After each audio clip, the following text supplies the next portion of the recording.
Today's question is a very interesting one. So we're asking, is Egyptian forward Mohammed Salah the best forward for Liverpool in the last decade?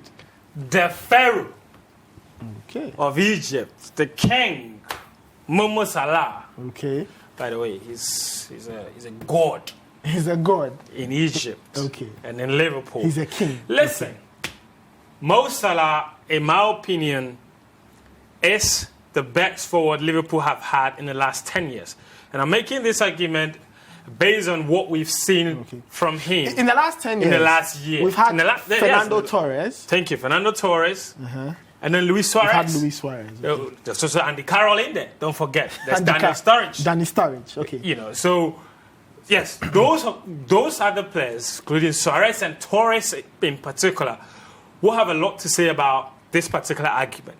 But what you need to recognize is this, that we're making this argument based on the singular season that Mohammed Salah has had and the last few months of this season that he's had as a Liverpool forward. Of all the other strikers we're comparing him to, like Torres or Suarez, he's the only one that doesn't play out and out as a striker. He's playing as a winger. But even his numbers are far more ridiculous. So ridiculously good.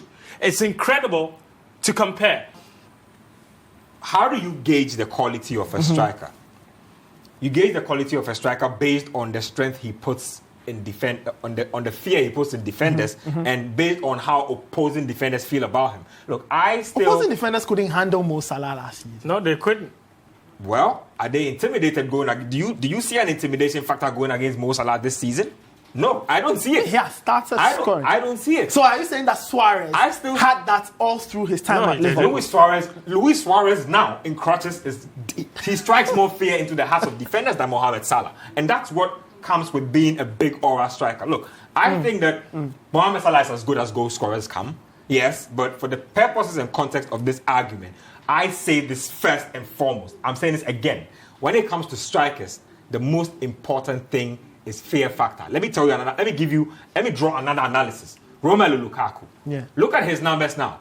And go check out Didier Drogba's numbers at the same age for his club side. And you'd ask yourself, wait a second. Is Lukaku actually better than Drogba? I'll give you a knock if you said that if you were near me.